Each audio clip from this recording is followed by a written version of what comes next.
Hello, and welcome to Mindfully Rich Podcast, your weekly mindful look on life and finances with a twist. I'm your host, RichE, and can I tell y'all, I am so excited.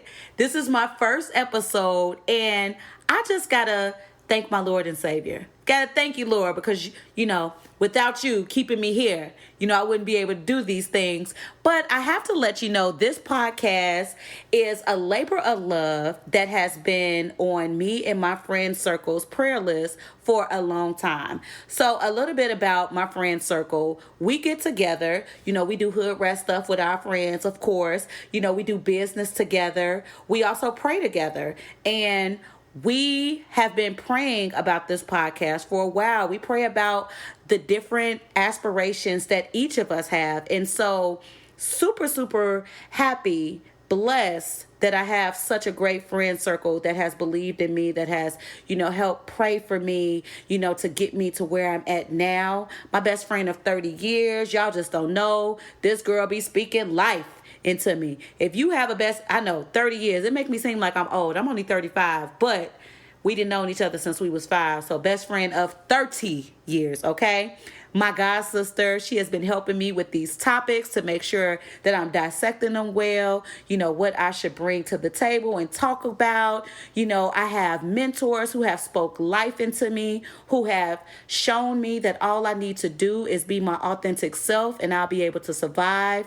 I have great family members who support me, cousins who are in my life who have been listening to sound bites and things like that, who have just give me all the love. And also my sorors. Oh my goodness, y'all. I have such a great support system. And I wanted to talk about starting, before, we dive into the topic, starting something. Let me tell you what, when you about to start something and start something great, it feels like the opposition just gang up and say, yo, let me go get all the demons. We finna jump all on your back. With this podcast, I was going to work with one of my friends and I'm still going to work with him. It's just, I didn't get a chance to work with him for these first, my trailer and this first episode, because he had other things that he had to take care of. And so I was sitting here like, damn, do I still start? Should I wait? But because I feel like the Lord told me, you start this weekend. So that's what I did. So I had to stop thinking about what it is that I didn't have. And I had to concentrate on all the things that I did have. I have my passion. I have my drive. And I got something to say. And so I got on good old YouTube University and I figured out how I was going to make this podcast come to fruition. So I looked up videos. I had to learn how to mix in things. Now, I'm not too far removed from editing out things just because I used to be on the radio. A little fact about me, I was on the radio from 2005 to 2010. I was an on-air personality for a hip-hop and R&B station. Big hip-hop and R&B station. Your girl used to go by Essence. You can't find too much about, my days on the air just because that was when the internet wasn't as popping as it is now. No Instagram. Facebook was a thing, but it wasn't really a thing like that. So I can't go back in my glory days and say, look at me. I wish that I could, but I can't. But no biggie, because your girl is here right now. But I wasn't really too bad at editing. I knew this life from back in the day. I just had to, it was like, when you have your training wheels on, I had to take those things off and then say, okay, bet I can edit. So the music that you hear with the vocals and the mixing, that's all me. Super proud and happy that I was able to do it. And when it's something that you want to do, you find a way, you make a way. That's something that I truly believe in. And one of my sorors, she will tell you, I am always that person that's like, you know what? It doesn't even matter. I'm going to find a way. I've been that way my whole life. And so if you're out there and you're thinking, I want to start something, but it keeps feeling like, something, it's a monkey on my back, squirrel, I can't do it, squirrel over there. I like throwing the squirrel in there. If any of y'all seen Up, I'm very random. So you're going to learn that throughout this podcast. I can be very, very random. But if it's something that you're passionate about doing, something that you want to do, something you want to launch, I just want to give you confirmation. Go ahead and launch that thing, start that thing, get it on done. Okay? Find a way, make a way.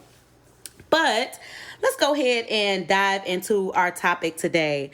So the song that has been playing over and over in my car and in my house and in my head is Happiness Over Everything.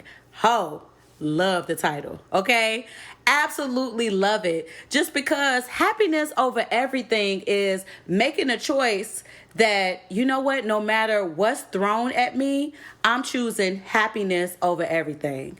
So let me tell y'all when I became a hoe. No, I'm just playing. I'm going to tell y'all about my happiness over everything moment when that first began in my life. When I was 12, I told y'all I grew up in Harvey, Illinois, right outside of Chicago. So I used to visit my bougie cousins. They probably would hit us and say, the nerve. To me, they were my bougie cousins. And so at 12, I started visiting them, and I lived between Harvey and Markham. So, a bit hoodish. When I went to visit them in Grand Rapids, Michigan, to me, they was rich. Now, my cousins now, they'll tell me, we wasn't rich. They was rich, okay? They was going out to eat on Tuesday just because it was Tuesday. We didn't have out to eat money like that, okay? They was going out to eat. I would be there for spring break and for Christmas break. And for Christmas, my first Christmas there, I remember them giving me money and just saying, go on, bat a block. That's what I thought I heard in my head at 12. I thought I heard them say, go bat a block. But they just said, go get some things that you wanted. And that was not something that I was used to. And it was a lifestyle that I said, I'm not accustomed to this. I've never known this life. I want this for my life. So that was my whole moment right there. I'm choosing happiness over everything. In this moment, I decided, you know what? I always want greatness in my life.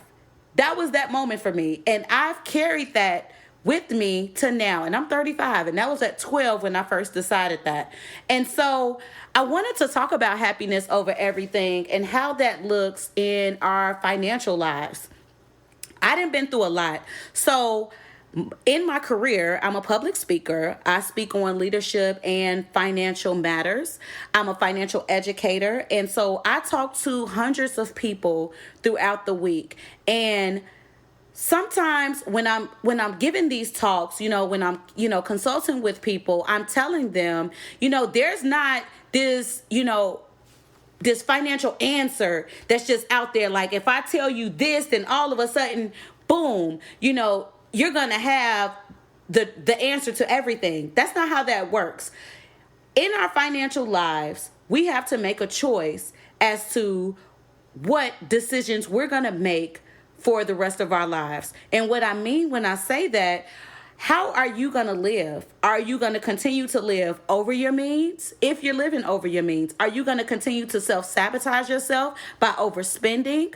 Are you going to continue to not take accountability for where it is that you stand? I'm going to give you an example, and you're going to hear lots of examples because I always feel like if I'm telling you about something, I want to give you some real life examples that go along with that situation. 5 years ago, I went through a very bad divorce. I told y'all where I'm from, not from California, and that's where I currently live. And so 7 months after moving to California with my children's father, my ex-husband, we went through a separation that ended up going into divorce. And after that, I was broke. So if you've ever been through a life stage where you go from 2 incomes to 1 income, you know that that's hard. So for me, I had to figure out, what are we going to do? I had two young children at that time. They were 9 and 7. And I was trying to tap into my, my happiness over everything. I was finna say my whole mama just to make y'all laugh. But I was trying to tap into that. But it was such a sad time. But I still had to get out of that sadness that I felt to figure out, how are we going to choose happiness in our life? How am I going to make my financial situation work for the good? And at that moment, I wasn't making a lot of money. I had two children to take care of. Of course, I was co-parenting, but still I had to provide a life in my household. And when you broke, you come up with creative ways to make a living. So I started recycling. We wasn't going out to eat. I couldn't buy anything above what it was I had to stick to a strict budget. I'm telling y'all, strict budget. California is expensive as hell to live in. So I was on such a strict budget that my life felt like the walls were closing in on me.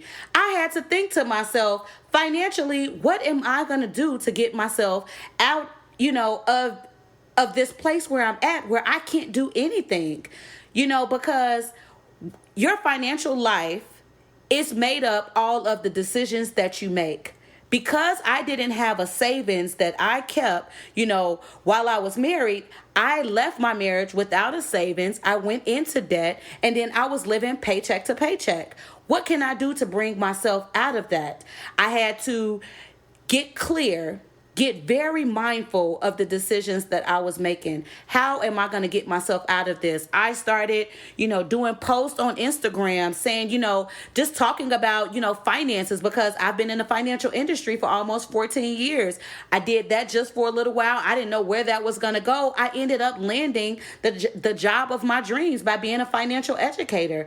That came from me starting with doing those posts and me just having faith in myself and believing in myself that I had a message that needed to get out to others. Now I get a chance to talk about those things, on a bigger scale.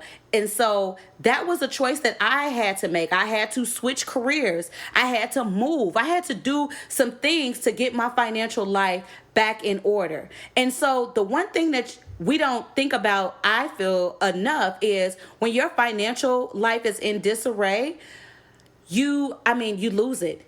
You stress out, you worry. And when your financial life is the one thing, your financial health, I'll say, is the one thing that can throw all of your other health off, your physical health and your mental health.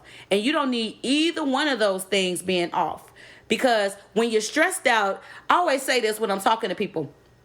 When you're stressed out, especially about money, all you do is find money to waste to either come up with a coping habit that costs money, or you're spending money because you're eating, or you're just spending money for no reason. Why can't, when we stressed out about money, we go outside and run like 50 miles and get super fit, right? That wasn't something that I did. And most people, when they're stressed out, when they feel, those triggers of emotion, they go out and they spend money. And so that's the reason why choosing happiness in your financial life is going to be something that everyone needs to get mindful about. And you need to know, what it is and where it is that you stand, what it is that you want from your financial life and where it is that you stand. So that takes accountability. That takes you sitting down, being mindful with yourself and knowing, how much money do I have coming in? How much money do I have going out?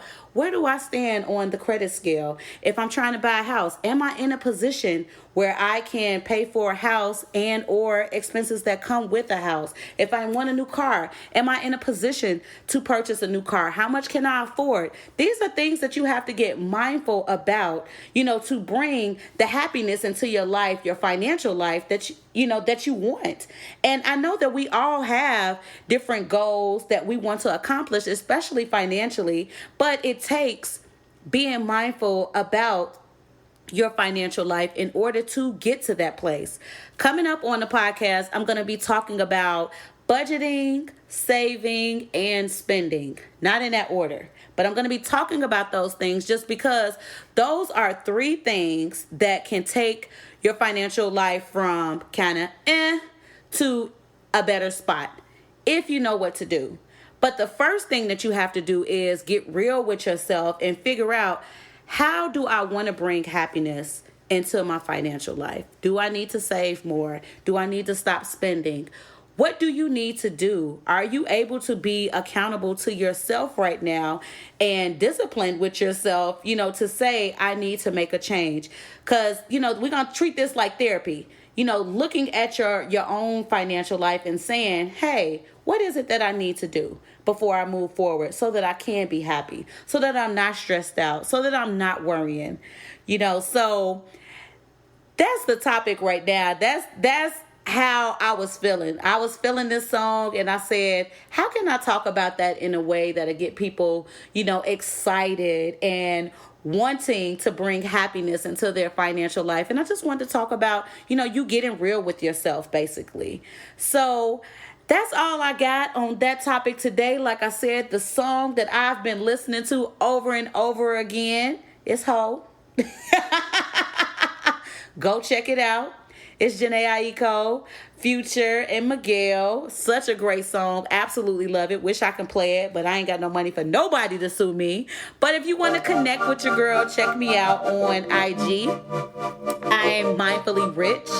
That's where you can find me. If you want to connect, send me some messages. No bad messages, but holla at your girl. But that's all I got for you. Thank you for choosing to listen to Mindfully Rich podcast. I'll be back to enrich your mind with some more mindful things coming up soon.